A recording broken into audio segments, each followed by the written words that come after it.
স্বাভাবিকভাবে প্রধানমন্ত্রীর মালয়েশিয়া হয়ে চীন সফর সেটির নানা আঙ্গিকে ইতোমধ্যেই গণমাধ্যমগুলোতে কথা হয়েছে। আপনাদের কাছ থেকে একটু খুব সামারি আকারে শুরুতে জানতে চাই, মানে বেশ কিছু দিকে যাব কথা বলতে, কিন্তু খুব সামারি জানতে চাই যে আপনাদের কাছে আম, সফরটাকে কতটা সফল মনে হলো, কতটা তাৎপর্যপূর্ণ মনে হলো, কোন কোন বিষয় আপনাদের চোখে সবচেয়ে গুরুত্বপূর্ণ মনে হলো। আমি ডক্টর ইমতিয়াজ আপনার কাছ থেকে শুরু করি।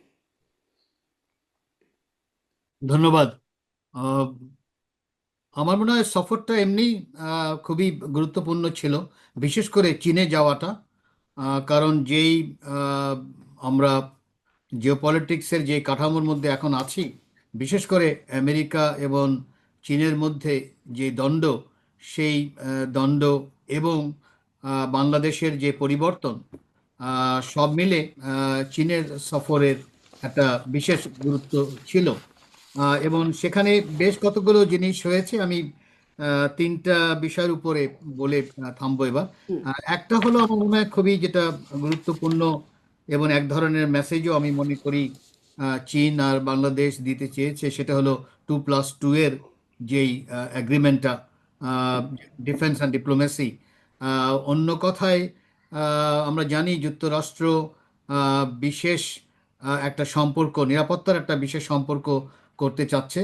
আহ, বাংলাদেশ চীন মোটামুটিভাবে পরিষ্কার করেছে যে সেটা যদি যুক্তরাষ্ট্রকে দিতে হয়, তাহলে ওই একই জিনিস চীনকেও দিতে হবে এবং অন্য রাষ্ট্রকেও দিতে হবে। সেই ধরনের একটা মেসেজ আমি মনে করি 2+2 এর যেই ক্লজটা পেয়েছে সেটা পরিষ্কার করেছে। আর একটা হলো যে বেশ ডিটেইলডে তাইওয়ানের বিষয়টা ছিল, যেটা খুবই আমি মনে করি তাৎপর্যপূর্ণ। এর কিছুটা ইতিহাসের কারণও আছে। তবে বর্তমান যেই বিশ্বে আমেরিকা যেভাবে তাইওয়ানের ব্যাপারে অনেক সময় অনেক কিছু বলে থাকে, সেখানে বাংলাদেশ পরিষ্কার করতে চেয়েছে যে ওয়ান চায়না পলিসির ব্যাপারে একেবারে রীতিমতো একটা কমিটমেন্ট দেয়া হয়েছে। এই দুটো আমার মনে হয় খুব ইম্পর্টেন্ট। লাস্ট একটা জিনিস যেটা আলোচনার মধ্যে এসেছে শি জিনপিং এর সাথে আমাদের প্রধানমন্ত্রীর, সেটা হলো বাংলাদেশ মিয়ানমার চায়নার ইকোনমিক করিডোর। এবং বলা হচ্ছে যে ডিরেক্ট কানেক্টিভিটি, এবং ডিরেক্ট কানেক্টিভিটি এটা মূলত ল্যান্ড সেন্ট্রিক, যদি এটা অনেকেই দেখলাম যে পোর্ট টু পোর্টের কথা বলা হচ্ছে। আমি মনে করি সেটা মনে হয় চিন্তা না, কারণ তারা অনেকটা কানেক্টিভিটি করে ফেলেছে চীন আর মিয়ানমার। এখন সেই কানেক্টিভিটি যেটা আগেও ইনফ্যাক্ট আওয়ামী লীগ সরকারের সময়ও এই জিনিসটা ছিল, কিন্তু এবারকার গুরুত্ব হলো যে রোহিঙ্গা ক্রাইসিস যেহেতু এখনো আছে, সমাধান হয়নি। আমি মনে করি সেই ধরনের ইকোনমিক করিডোর করলে রোহিঙ্গার যে সমস্যা, কারণ করিডোর করতে, ইকোনমিক করিডোর করতে হলে ওটা আহ, কোনো সন্দেহ নেই আহ, রাখাইনের মাধ্যমে, আরাকানের মাধ্যমেই ওটা যাবে। তো সেই হিসাবে রোহিঙ্গা সমস্যার সমাধানও হতে পারে, যেটা চীন আগেও বলেছে যে উন্নয়ন বা রুট কজ যেটা ডেভেলপমেন্ট, তার মাধ্যমে সমাধান করা।